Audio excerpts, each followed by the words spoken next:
fine, humans are going to be humans, and when some of our youths out there are going ways that that is not expected, it is the duty of the elder ones to either correct or evacuate them. Sometimes July, March, my president was not accountable for some stuffs, and literally, politics. I was called that. Tamper mercy with justice, tamper mercy with justice. And it kept repeating it. As a youth that wants a tangible change in the society, when they say change begins with us, then I had to call an emergency sitting, and I gave him fair hearing, and he was not able to account for what he was supposed to account for. And guess what? I suspended him immediately. Mm-hmm. That's very interesting. It's good that you, beyond looking at how youths are supposed to be supporting you, just the way they say women should be supporting women, now you know that you are tied to your principles and ideologies, and so therefore, if you are put in a position, you are meant to, work very well for that, for the progress of that position. Okay. But in what ways have you faced challenges, especially working with other youths like yourself? You said that you called the person out, but how was his reaction to you putting laws in order? How was his reaction? And the reaction of other people that were working with you. Yes, exactly. As well. Okay, it was very, very tough, to be sincere, and it was hard on me because I went through a lot of challenges, emotional challenges, security challenges, and as a strong woman that I am, I was able to conquer it. And the aspect of when I took that decision, I made sure I cover those corners. I made sure I was not doing that same mistake he was making. I make sure I was clean, and I make sure I account for everything I do. Because if you want to correct somebody, you should make sure you are not also making that same mistake. Yeah, exactly. So the student populace were very, very, very, very happy because they've given up on student politics. Yes. Politics as a whole, that you guys are always lying. You guys are not doing what you are supposed to do, and it's brought more interest. Like they were so interested in the case that there's no sitting I want to do. You always see my yellow chamber filled up. Wonderful. That's amazing. Wonderful. All right. So thank you so much, Haleemah. I really love this conversation and where it's going, right? So since we're speaking about youth activism, I'd like to ask this. Now look at when we talk about this youth activism is for the betterment of the country, Nigeria, right? So I'd want to ask, what do you think we should start doing differently? Because, we've done protests, it's not working. They work. Let me use that. We've talked, we've opened our mouth. They do work, actually. It does. I'm not, okay. I think I'm being very absolute here. So let me not say it doesn't work, but the impact that we are expecting, we know they see you understand? So I'd want you to tell us what exactly should the youth start doing? Since we're talking about youth activism, you made mention of the fact that, somebody was doing something wrongly and you have to hold him accountable, and the only way you could do that is by suspending him. Because, you've given him time, we got to do this, we've given you space. Same thing we've done to the government. We've complained, we've allowed them to see your problems. We've mentioned all the times, from NSAS down to hunger protests, we don't tell them, say, hunger did the land, but somehow they're not listening to us. So what do you think you should start doing differently? What have you done differently in your own, jurisdiction now that, that have really impacted your style of leadership and all of that? What do you think the youth should start doing at large in order for, the betterment of the country? Okay. I feel the youth should start owning up for themselves. They should stop relying on the government. The governments, for me, they are doing their own bits. And as I said, their change begins with you. During my tenure, during my administration, I don't wait to receive sponsorship or wait for somebody to come and partner with me to do programs that matter. It does not necessarily. I don't necessarily have to have all the money in the world, but then the little impacts, like advocating, the seminars, the welfareism of the students, it goes a long way. When we start bringing our brothers keepers, and when we start like seeing ourselves as one, I think it's going to go a long way. You are going to, like, when you own up for yourself and own up for others, before you even think about the government, you have gone a long way. I like that you said that, but I'm a bit concerned about when you mentioned that you don't have to wait and then you go ahead to do what you need to do. But it always still balances on how what you do is received by other people, by the people that you are even doing those things for.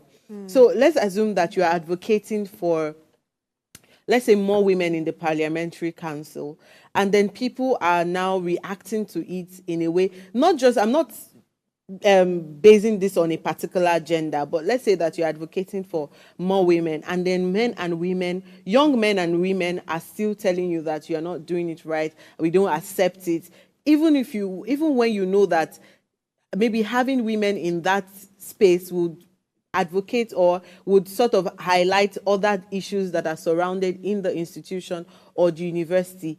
Are you not concerned about how people receive the things that you're advocating for, or how do you base what you pick as a program to maybe do or to hold?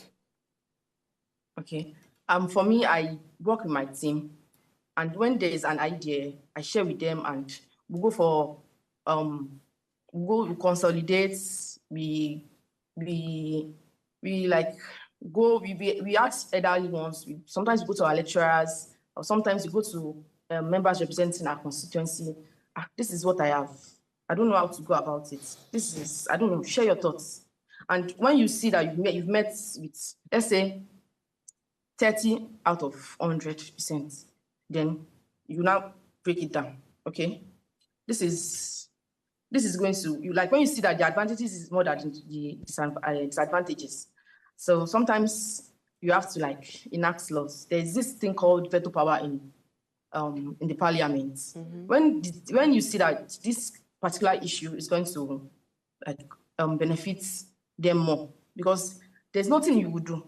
Even if you are to share $1 billion for everybody in this Nigeria, they are still going to complain. So sometimes you don't need to like make their shouts or their rumbles affect you. You just have to go straight to what you are doing. Being sure that what you want to do is actually for the betterment of everybody. Thank you very much for that. Well, we would go on a break right now. When we come back, we would talk about the influence of women generally in youth activism, how far women have contributed to youth activism. Thank you. Stay with us.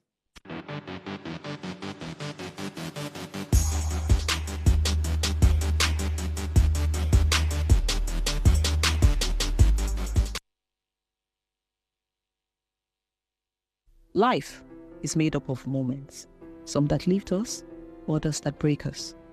Welcome to Heartlines. This is our space where we explore the beauty, the heartbreaks, and the incredible strength that every relationship brings into our lives. Friendship, marriages, partnerships, and everything in between. Yes, say yes. All the connections that shapes who we are today. Every week, we dive into the stories that define us. Stories of love, loss, heartbreaks, and healing. Real life stories from real people, just like you and I. Heartlines is where emotions meet understanding, and where we learn that we're never truly alone. Join me Mondays through Fridays at 9:30 p.m. for Heartlines, where we'll connect with every heart, one story at a time.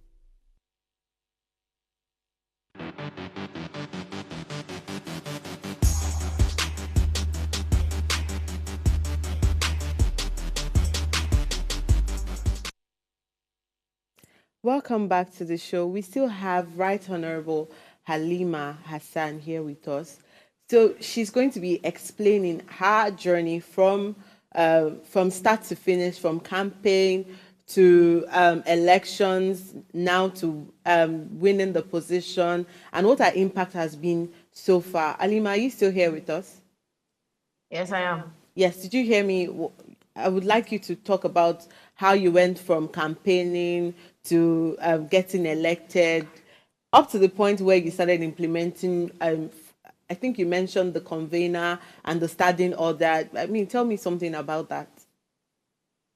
Okay. It was just like a dream, actually. And I've always loved this. I've always had passion for politics. And I started from my 100 level, started being an honorable member for some small association in the school. Then I went to my faculty and my department. I was also representing my department in my faculty. Then there's this association called Badagry Division Association. So I'm a lover of roots. So I tap into it, and I was deputy speaker, and that was where everything started. As the deputy speaker, then mostly parliament are not meant to host the most program in the school, because they're just there to like make laws, enact laws, and check and balances. But then our executive body were like they were not functioning well, and for association that is not strong yet, you cannot necessarily suspend them like that, so that the association will not just go on. So the vice president was supposed to do a program, and she was not even proposing the program and all. Then I told my speaker that I think I have something to do. I want to hold a symposium and also a traditional party. Then it was like, it's a good idea, but he does not think it befits my office. And I told him, sometimes when you hold this position, you don't necessarily have to stay there. You have to like use it to like connect and make awareness, since I'm still in that office. So I started my journey through my roots, my heritage, though they were not in support. But as a strong-headed person that I am, I started, and I called my dad, and I told him I wanted to hold the program. And to the glory of God, that was my first program in Lagos State University. And we also did, the second day, it was a 2-day program. We also did this traditional Ibile day. And it was a blast. I practically did everything for myself, from picking clothes to cooking to going to call guests and everything. I practically did everything for myself. So after that program, I was like, guy, you did this yourself, and I think you should move forward. So I also went ahead to contest for something in NOLAS, that's Association of Lagos State Students, as the vice president.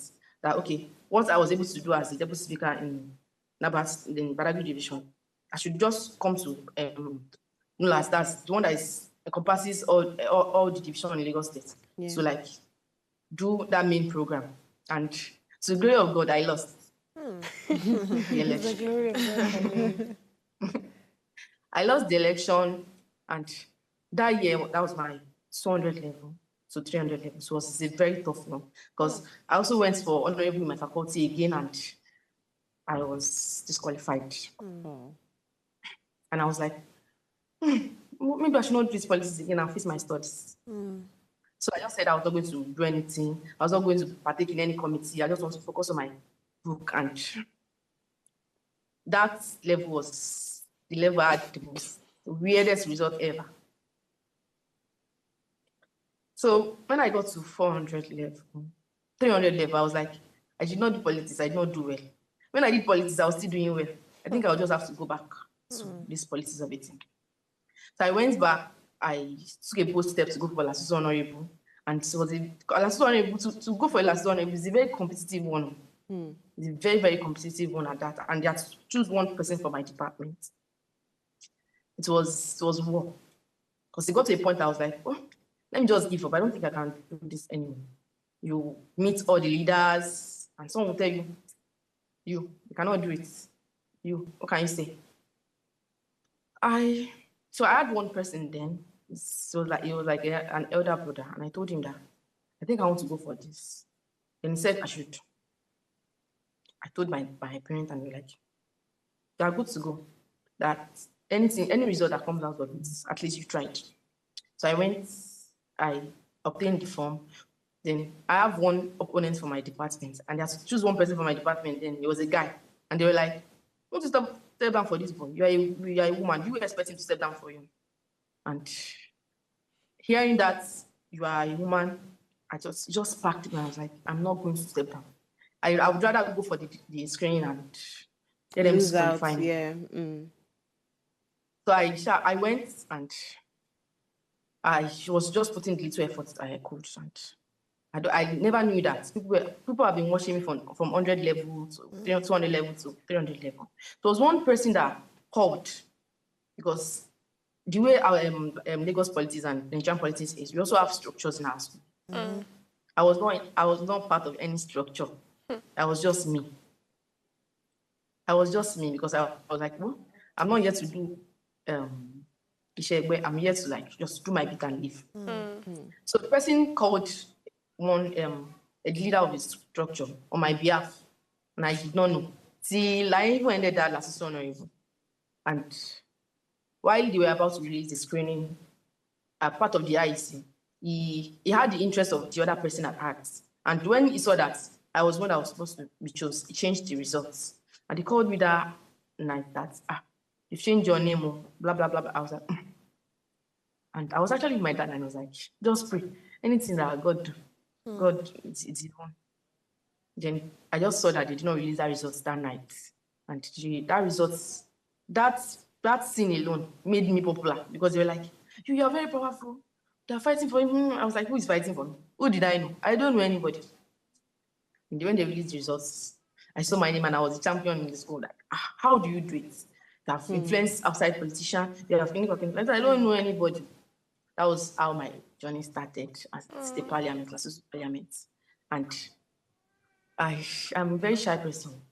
But when it comes to advocating and doing programs, my shyness shifts. Your personality comes out. So I was in the parliament and I held some posts, and I made sure that my committee, you must do a program. I cannot just be here as a figurehead. I must make an impact. And I did. I was in committee on health. I think I did an online program then, and also I was a chairman for special duties. That we had to inaugurate new honorary members because some people have resigned. And also, I was part of the National Parliamentary Summit 7.0. I was the financial officer then. And oh my God, it was as if I was even the speaker because I was always going here and there. This program must be a success, not knowing that I was even going to contest. Because then I did not have it in mind that I was going to even contest for anything. I was just like, let me just go back to as the honorable. I don't even want stress. Let me just be doing this one that I'm doing. Then the leader called me one day. Don't you think you have interest in anything? I said, well, I don't think I have this strength to do this thing again. And he was like, wow, you can give it a try. I said, okay, I'll think about it. Then he called me again. I told him I was not interested. Like, I don't think I can do it. He said, what of clerk? I said, I'm bad at writing. I don't like writing. I don't like writing letter. I hate anything writing. I was like, okay.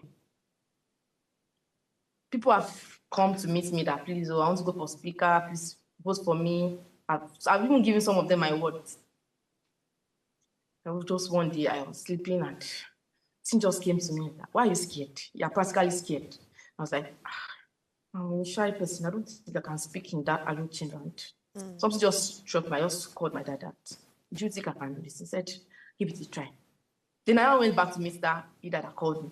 And he was like, you told me you're not interested and the space is filled up. And as a honorary member, I know that anybody has the right to contest that.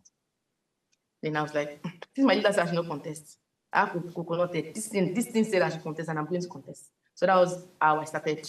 I think I started campaigning 2 weeks before election. So it was very tough.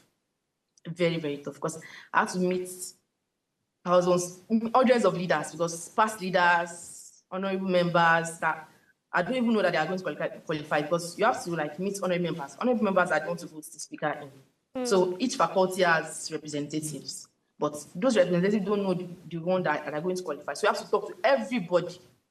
You have to like meet everybody. Some people will tell you that come to vote for you, buy me my form. Yeah. There's no problem. And that I went to Ekpe campus twice, and there was even one guy who was like, what will we gain if we support him? I told him, these are my plans. It's just to make sure that these are our laws it's being enacted. And what I was like, okay, before you go, help us buy nuts, buy food for us before you go. How much is my allowance? I want to be buying food for all of you. Then, and actually, I have an elder brother in that school that time, and it was a very, very great support system. So I was able to escape the part of paying, buying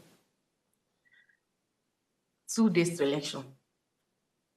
So I was scared. I was already black because I was always working in the sun. But to my advantage, I was in 400 level. So we were doing IT at that time. So there was no classes. I was always going for practicals, come back, go for practicals, come back. Where the war was my president. My president was in my department. We had some people contesting for Faculty of Education, Faculty of Science, and it has been said that anytime somebody comes out from Faculty of Science as president, they don't expect that they have a speaker. And I told them that some people have done it in the past. I am going to do it. So I was scared, and they said they were going to do the president election first. So my surprise, my president won. That's my cosmates. It was my level. It was my cosmates. I was like, shall I not lose up like this? They will not give 2 classmates president and speaker. But I'm sure you didn't want mind that anything God do. I've come too far to like say I'm not doing it again. So I'm sure pushing it with that small hope. So on the day of election, in the morning, they called because I slept in school overnight because I was so tense. So I was called in that morning, and they were like, "We have the president from your department, and do you think you can maybe just go for the clerk and we'll compensate you later?" I'm like, oh. I said, this is the only thing I can do. This is the only place I know that I can do what is in my mind. I cannot do clerk. I don't know how to write. I did not even know that they would test me. Some people, they were pinching me that they wanted to test my loyalty. I said, it's not as if I cannot listen to you, but my interest is the speakership. What if you say you should step down? I said, I cannot step down. If you want me to step down, you have to call my daddy because I'm a daddy baby. I said, I can call you all of my leader, but my daddy is my leader. He has been the one guiding me. And they're like, hey, what if something happens to your daddy? I said, if you don't call my daddy, nothing will happen. I'll go there and contest and come back. So they left me and they came to meet me that they were only trying to tease me that to know maybe I was going to be loyal to them or so. I told them that I never knew that they even had my interest at that because I'm a character of friends, I'm really stubborn. And when you tell me that I cannot do something, I'll be like, why? Why would you tell me I cannot do it? Why? So we went for, we were 6. I was the only girl. We were 6 or 5, yeah. I was the only lady. And I'm like, do you know I'm even the only lady is unique? So people should, at least, there should be this pity, the way they pity women. So to my greatest surprise, they called almost all of us. They called all of us that morning, but we were not aware that they called us. So they were able to like convince some people to step down. I did not know. It was when we got to the Untitled Chamber for the election. I just saw that I was only contesting with one person. One person has stepped down, has gone to the clerk. 2 people have stepped down, and there's one boy from Faculty of Law. And this boy speaks English very fluently. I'm like, how am I going to do this? This person's from Faculty of Law. This person, people know him to be a very fluent person, and I'm like, I was scared.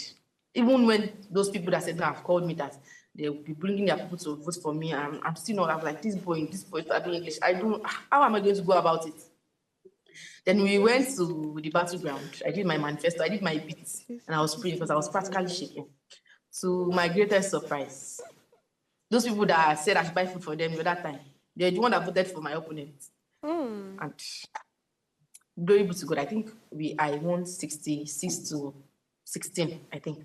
That's that was amazing. That was how I imagined. That's super amazing. I think we should give her a huge round of applause. Well done, Haleemah. Well very done. Inspiring story. I mean, I love that you took us through the entire journey from start to finish and how you persevered, how you were dog-headed, because I know what it means to actually run for office and you want to stay strong at it regardless of whatever situation. And in most cases, you see that they always try to put, especially women, down.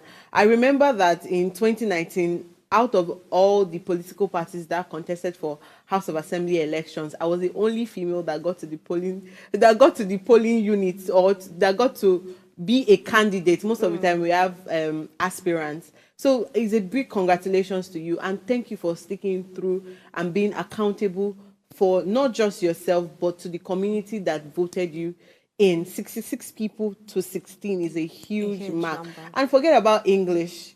The fact that you had something to do, something to offer, you were selfless, you were determined, and you were sure that you were meant for that position. You were not just willing to just be part of a system. You wanted to be the system. So I'm very, very proud of you. But I just want you to leave one note before I'm going to give it to my co-anchor. I need you to, after she asks you a question, you're going to give me one thing that you want you to learn from this topic for today.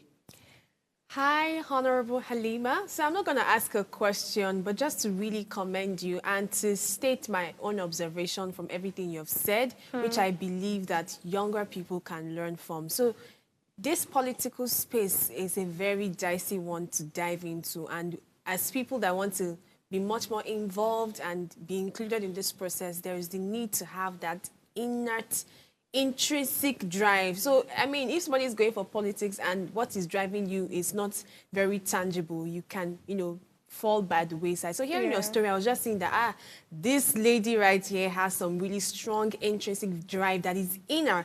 I mean, you mentioned that something woke you up and you're like, no, I'm still going to go for this. And the fact that you have good support system, because I heard you mention your father more than once, more than twice, and your brother, that's so amazing. So your own smaller circle are in great support, and it made you get to this point that you're in. And I know that there's so much ahead for you in the future. I can't wait to see you in the big offices. I want God's Beauty to say something to Haleemah. Oh, okay.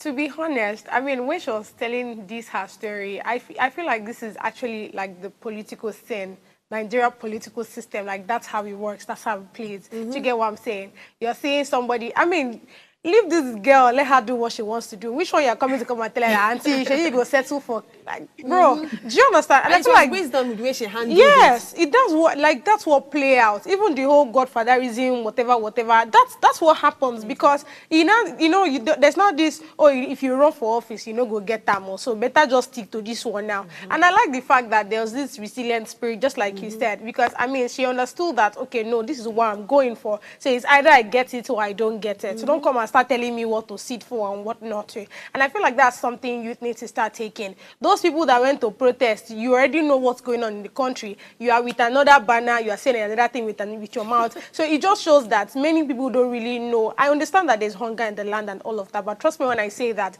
if you have the right spirit, if you understand what you're standing for, trust me, we are going to get it, So speaking to the youth now, I think it's time for us to wake up. We have been sleeping. We don't sleep tired. So we need to wake up. We need to brace up and see, see examples like Honorable Haleemah. So that's Haleemah, it for me. thank you so much. Thank you for being through and through. And I hope that now that you are done with school elections, you would go straight into what actually happens in Nigeria. The forefront is as hard as it is inside, if not harder. But I'm only telling you that it's hard because I know that you have that strength to withstand any storm. So thank you for your insightful contributions. Thank you for everything that you do, not just for your community, but to Nigeria at large, because I believe that one drop of your contribution has made a very huge change to what you want your Nigeria to look like. So thank you very much. Well, and to our viewers, thank you so much for joining us on this important discussion. I hope you have learned to also take a cue from what she has done, and you are also impacting your community one person at a time. Do ensure that you subscribe to our YouTube channel at Official Upgrade TV. You can interact with us further, drop a comment, and most importantly, follow us. See you tomorrow. Bye.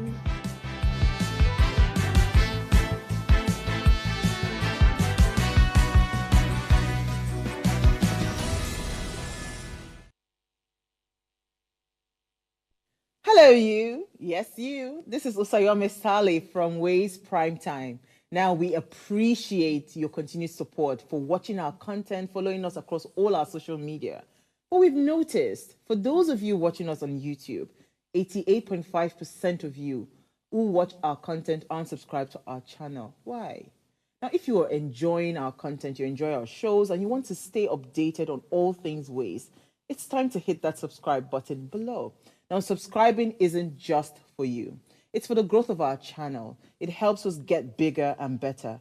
With your support, we can continue to bring even more intriguing and exciting content. How about you subscribing right now and being a part of our community?